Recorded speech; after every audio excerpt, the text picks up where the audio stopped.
Hello and welcome to Oh the Horror, where we all go a little mad sometimes. I'm Jack Ellis, And I'm Matt Ellis. and today we have a couple big things.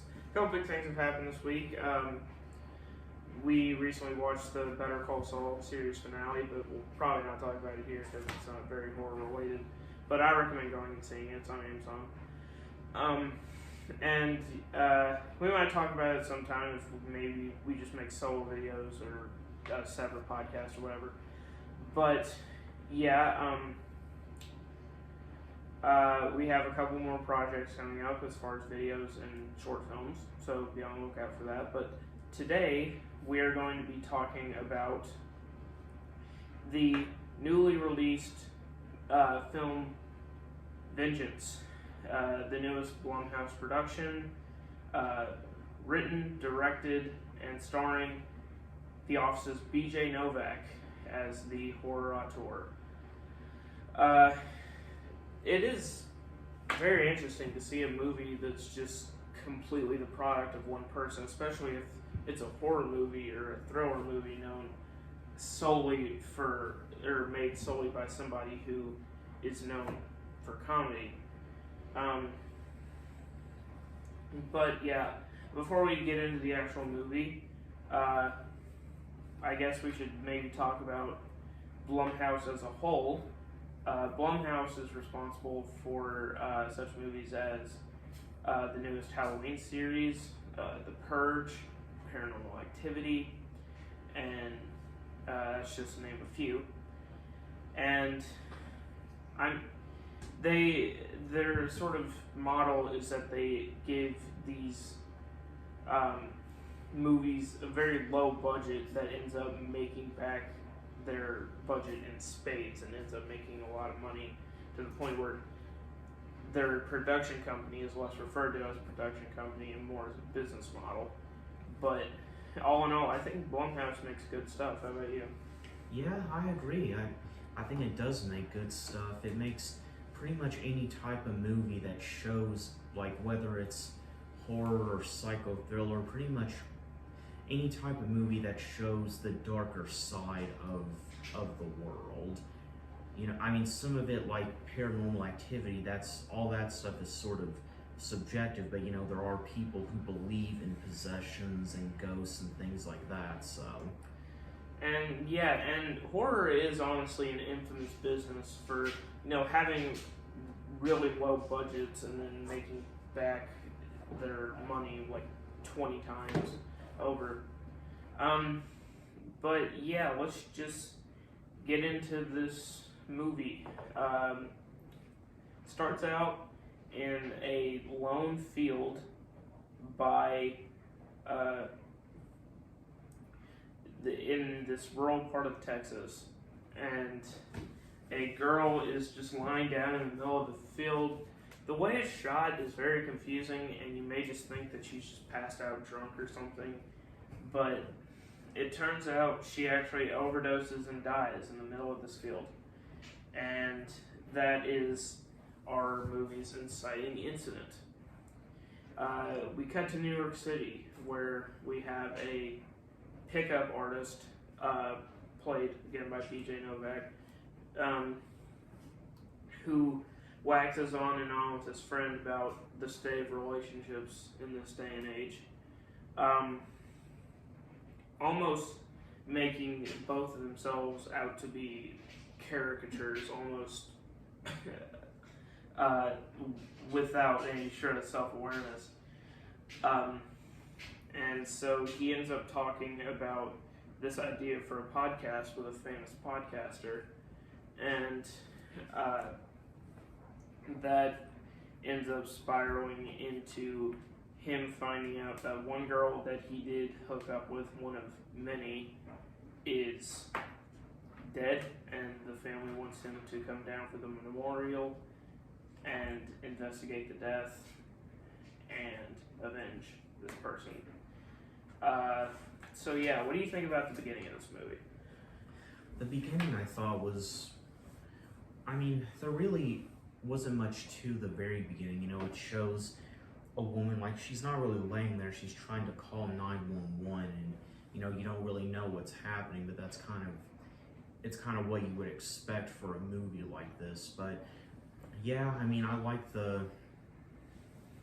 where BJ Novak and his friend were just like talking at this party, and you know, just talking about different things about relationships and life. I mean, they did make some good points, I thought, but you know, it just did sound like they were justifying why they do what they do. I mean, what was the name of his character? Was like Ben something.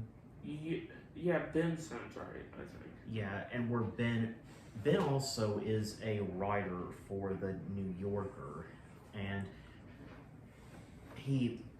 that's pretty much what he had it right. You know, he gets a call. Ben gets a call from one of his hookups brothers from Texas, saying that she died, and he kind of guilts Ben into going to the memorial, which, you know, Ben didn't even remember her when she was first brought up to him. So he goes down there, and yeah, that's pretty much the beginning. I'll let you continue. Yeah, I feel like the beginning is sort of to set up a tone and a theme, and sort of set up the world that this film will exist in. And that, I think it does really well. Then we move on to the memorial, and so you have this memorial, and it's almost as awkward as you can think, because her entire family thought him something of a boyfriend to her, but really it was just a one-time thing. And so there's a sort of, you know, you get the sense that maybe, I don't know, that, you know, there's a bit of tension, that everybody's not being a bit truthful with each other. And then you get the rhetoric that's sort of given throughout the rest of the movie. As they're riding in the car back to the house, the brother says that she never took so much as an Advil, but she dies of an overdose. And he says that her death is not as it seems because he has a feeling in his gut. And that's pretty much it. And you get the sense that this movie is going to be, you find out more interesting things as it goes along. But we get to the later parts of the movie where we meet her family, and you know, some of the family members I think are actually really funny. And so he stays there for a couple days and begins making and writing his podcast about her death. And, you know, it's sort of built into sort of a bond between these people. It leads to one of probably my favorite jokes in a movie I've seen in a while, where it's the morning and he's making coffee, and then one of her sisters comes out and he says, "Do you want some coffee?" And she says, "Sure." And then he says, "How do you take it?" And then she is confused and says, "In the mouth," which I thought was pretty funny. But anyway, but you sort of move on through this, and you get more pieces of this mystery, and everybody keeps saying the same thing as pieces of evidence, and they end up with this suspect who's a cartel member, or I think he's a cartel member, and they try to interview him, but he has an ironclad alibi and actually gives them more evidence as to what could be going on, being that there may have been drug trafficking of a different kind at that party that was happening. So this stretch of the movie, meeting the family, finding out more, starting the podcast. What's your opinion on it? I thought it was actually really funny when he meets the family, and the one scene where the victim's brother and him are in the truck, and the guy just says, you remind me of that movie Schindler's List, because you kind of look like a lot of the people that were in it. Yeah, I remember. That reminds me. I saw this movie in a theater of like 6 people, including me. And I remember I probably laughed out loud the most, but we were all it was just a riot for all of us. I remember this movie is actually more comedy than it is thriller. And I'm not usually a huge fan of horror and comedy and horror, but this time it really worked, probably because of the writing by Mr. Novak. And yeah, I think this stretch of the movie is really funny and really good because it sort of builds up how the rest of the movie is going to go. Anything else? Yeah, I liked how he was able to, how Ben was able to just out of nowhere come up with how he would make the podcast work, where he says it's about the investigation of the girl who died, but that's really not what it's about. That it's actually about how their family is like a symbol of Americans not being able to accept the truth and coming up with all these different ideas, like, you know, that somebody was murdered rather than just that they died at a party from doing too much drugs. And they make up these stories to just kind of give them some sort of comfort. Like, they found that she had overdosed at a party where, you know, drugs and alcohol, that stuff was everywhere. You know, it didn't really sound like much of a murder to anybody, but from what I got from it is that Ben just sort of decided to humor them because it helped his story. Yeah, and I think that idea will come up more at the end when we find out who the bad guy actually was. And when you're in this story and you're following his podcast, you do get the sense that it's not some sort of like serial type of podcast. It's more toward the abstract sense of America and the American dream, and a lot of it is really profound. But that's first he talks to the police, and you know, once you get a sense of how their police department is run by 2 separate people, and the murder happened in an overlap of 4 different jurisdictions, it's kind of funny, the 2 police officers, because you think you're going to end up having a hot fuzz situation going on. But then he talks to a man who runs a recording studio that Abilene, the victim, actually recorded at. And I believe the guy he looked a lot like Ashton Kutcher. It was him. It was Ashton Kutcher? Okay. It's funny because whenever I say his name, I think of that scene from The Office where Kevin comes in with the new haircut or the new wig or something. He's like, no, it's not Ashton Kutcher. But anyway, so he talks to this guy and he thinks he might be the person responsible. But the more he talks to him, you know, there was something about this guy's dialogue that like really resonated with me. I don't know what it is, but all of it was just so smartly written and so well thought out and so profound, I guess you'd say, that it kind of dismisses him as a suspect, but also it gives you a greater appreciation for what's around now that you know that somebody like him walks among us. And later in the movie, as he goes through more of the investigation, the podcast becomes an overnight sensation, a real hit, and everyone all over the country really loves this story. So, this stretch of the movie, what do you think?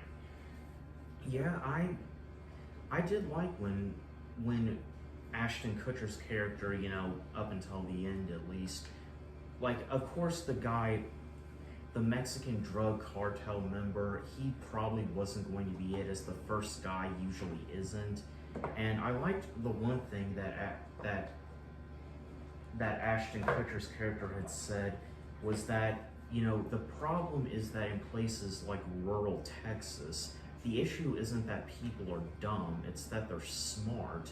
But in that areas like that, they really don't have an outlet for their intelligence and creativity to come out, so everything sort of just stays as is. And that's kind of part of the reason why he started his own record company, was to give people in that area a chance to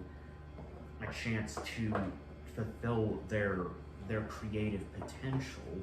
So, you know, he really does seem like a stand-up guy when we first meet him. You know, he's smart, he knows how to connect with people, he just seems really cool. And one thing that it seemed when Ben was going to all these different law enforcement agencies, the local police, border patrol, highway patrol, the sheriff's office, it pretty much just seemed like all of them looked down on each other when it came to what they did. Like, I think that somebody had called highway patrol glorified meter maids, which, I mean, it's kind of like that in the military too. Like, I was never in the military, but I've known people who are, and the different branches tend to really like look down on each other at times, especially ones like the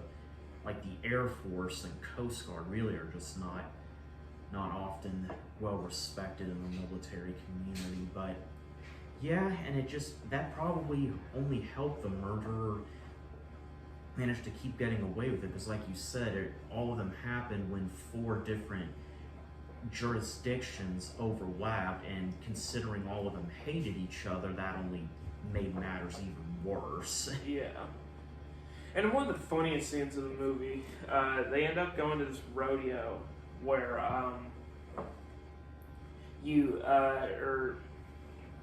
Ben accidentally says that he is for the University of Texas, and he has to explain why he is, and just nobody likes him. But then later, he goes to his car, and there's a car bomb in his car. And you were immediately left to assume somebody is, you know, trying to send him a message, you know, very pelican brief. And, you know, that kind of makes you think of like the cartel, or like the beginning of Casino, sort of like that. But he goes to the hospital, and they all take care of him, the family, and he realized that he's grown really attached to them, because he never really had a family like that of his own. And also, sort of through the movie, the victim is also we're sort of led to believe that she was in a one-sided relationship with Ben, and she thought there was really something more, but he really wasn't interested. Which is a little sad that she was like telling her family and stuff about this, and it turned out that it wasn't true. But anyway, so toward the end, they're out at like dinner or something, and the grandma of the family lets slip that the victim, Abilene, was actually a pretty prominent pill popper. No, I did not mean to alliterate like that. But yeah, and so they all run outside, and this is when Ben goes ballistic. And I mean, rightfully so. Like, I get that he had a pretty successful podcast out of this thing, but like, you know, they were essentially lying to him every step of the way. And so it's this really great, well-constructed scene. I don't know if this was one of those pushback movies that had to be released that was going to be released like in 2020, but had to be pushed back a couple years because of COVID, or it was just supposed to come out now. But it's one of those things about social commentary that I don't think will end up dated in later years. So he talks about how the obsession with conspiracy theories that the South has, that people think with their gut instead of their brain, and that causes them to think that the earth is flat and that, you know, vaccines have microchips. And that's actually really prevalent and really poignant in today's age with when you have things like, you know, flat earthers and, you know, QAnon and the people who raided the Capitol. And, you know, sometimes it's this movie really plays into the fact that sometimes people who buy into this stuff have a really hard time admitting they're wrong. And that is sort of the main theme, is that sometimes, even, you know, in real life, people just make too much out of terrible things. And it's really in human nature that if something terrible happens without any reason or foresight or even logic to it, that there has to be evil people who are behind the scenes pulling the strings of everything, or we just have to accept that the world is a place where awful things happen every day. And that's incredibly sad, in my opinion. You know, that's how all the 9/11 was an inside job thing came to be, was because people, like, the villain ends up saying people need a bad guy for this sort of thing. And so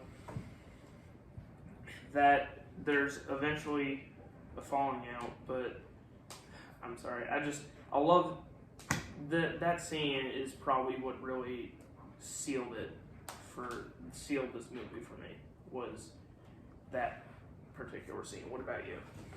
I did really like that scene too, where he goes out with the brother. The brother's name is James, I think. Yeah, I think that's right. Abeline's brother, and Ben's just giving him the business for lying to him, as, you know, as can be understood. You know, that was a very crucial aspect to the investigation. And then shortly after, the family comes out. Like, I don't really see why they came out, and they didn't even really say anything. They just kind of, my guess is that what happened is Ben just was like, James, can we step outside for a second? And then they just came out a couple minutes later, probably to see what was happening. But yeah, Ben brought up some really good points. It's like, people have very odd ways of making sense out of the terrible things that happen in the world in order to gain some sort of control over it. Like claiming 9/11 was an inside job, and when a bunch of like Trump fanatics lost the election, they just had to think, you know, of course that wasn't a terrible thing, I don't know why I'm using it as an example, but they couldn't accept the fact that he just lost, and they had to raid the Capitol and say people rigged the voting. So it's like, but also one thing he said that was true was that people in areas like that, like rural Texas, where there's really, you know, nothing going on, and they want to add a sort of like a sense of wonder and mystery to life. So they say things like that, you know, vaccines have microchips in them, or that or like what I said earlier, that 9/11 was an inside job. Pretty much anything they can to make things that are really just, that have an explanation, be still up in the air as far as their causes go, because they don't really have much excitement going on in their own lives. So that's sort of what I thought. Yeah, and so, I mean, there's always this sort of unification of separate incidents that are awful, that are by, a group, a malevolent group, for example, the Illuminati, or if you ever have the time, I would recommend looking up Edward Wayne Edwards. There's an ex-cop who actually has a pretty interesting theory about a serial killer known as Edward Wayne Edwards. That, I'm not going to say it all here, but you should probably read about it if you ever have time. It's actually really interesting. But yeah, and it also brings to light how people in sort of more well-off areas look down on people from the South for these very reasons. And, he also points out that maybe some of them are not unfounded. But, so he goes back to their house, and I really love the addition of saying what "bless your heart" actually means, like around these parts. But anyway, he records the last episode of his podcast. He's really down, he's really beaten, but then he has a realization about Abilene's lucky numbers. He is able to discover the passcode to her phone, which was a recurring thing, and he goes to a party in disguise with James's clothes, and he is able to go there and finds out how Abilene died, which was at the hands of Ashton Kutcher. And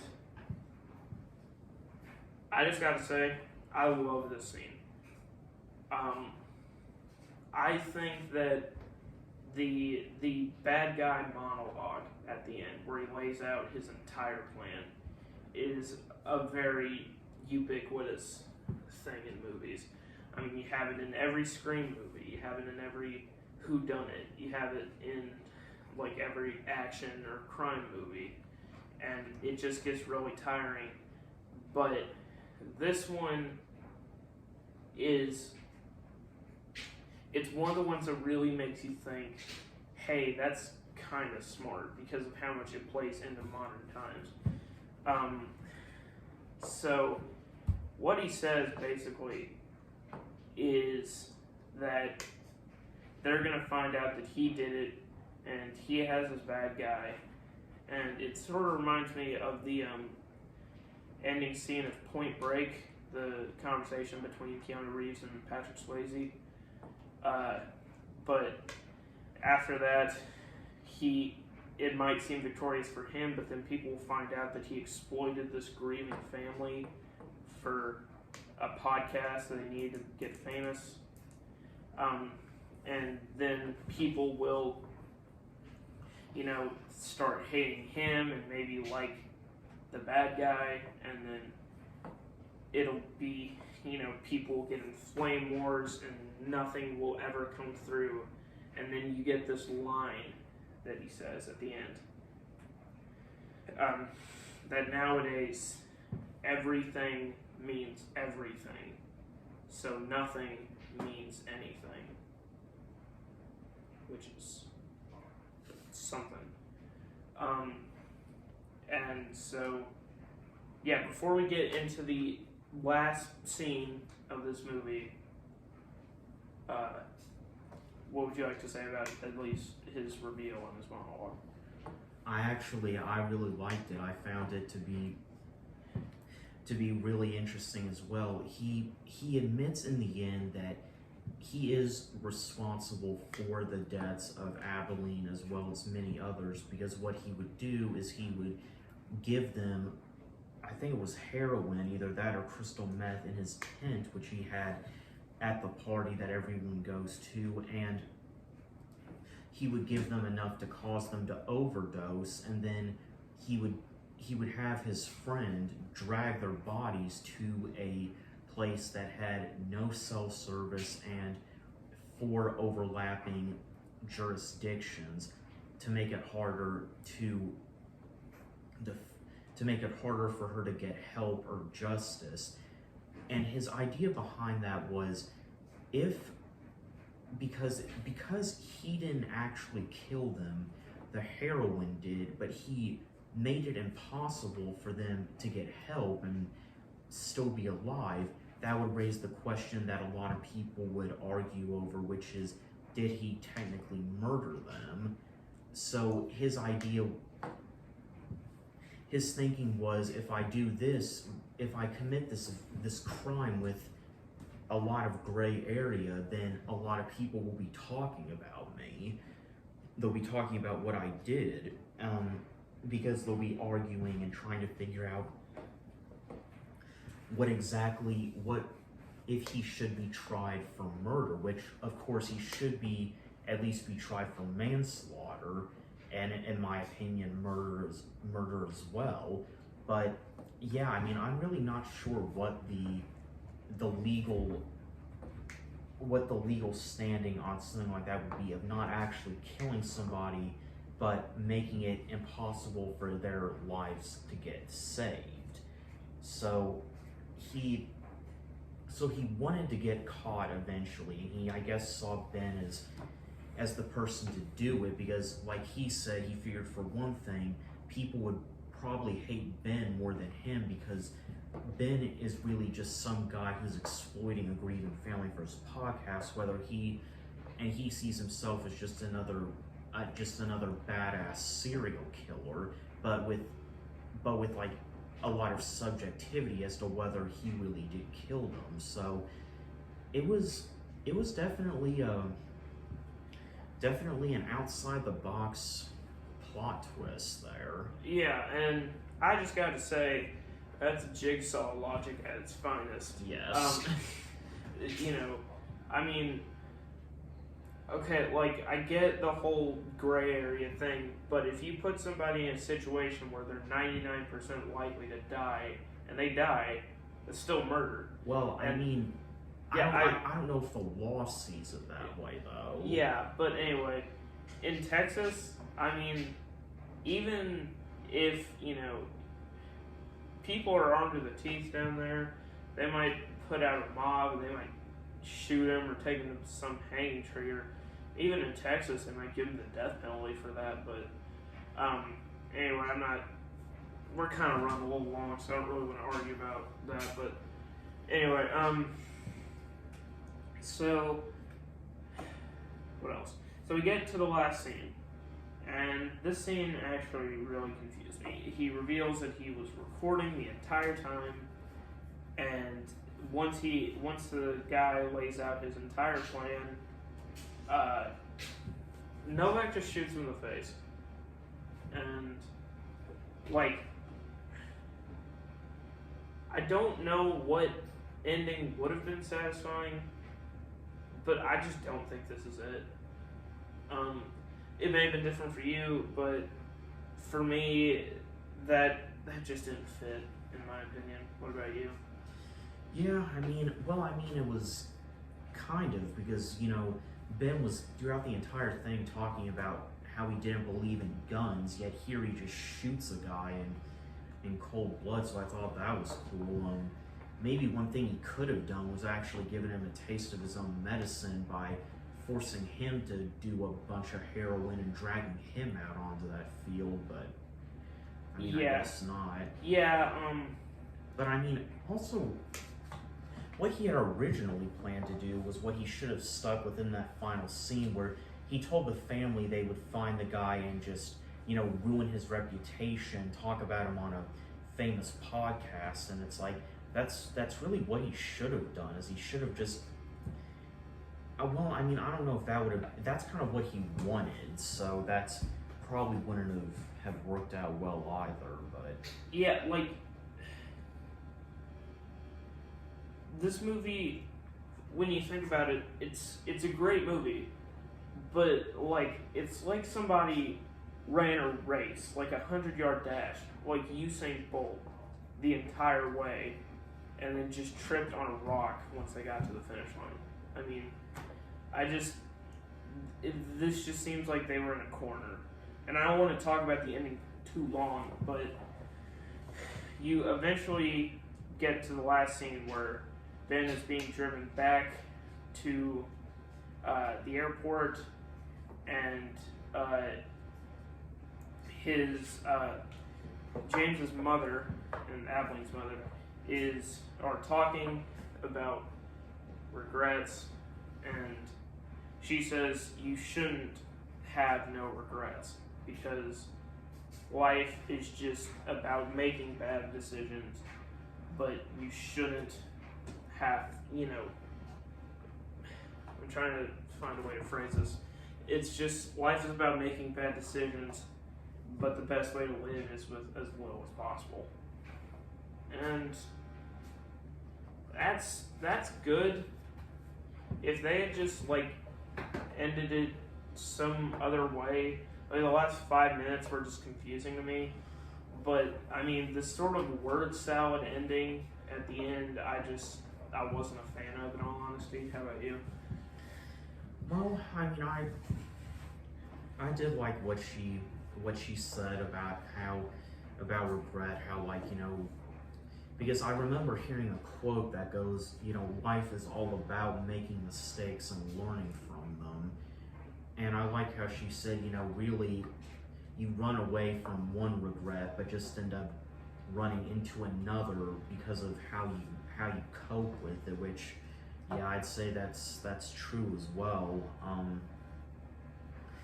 I maybe would have liked to have seen him ended it with him maybe saying something really clever, like maybe talking to the woman he was always on the phone with, who was in charge of his podcast. So that probably would have been a better ending for me.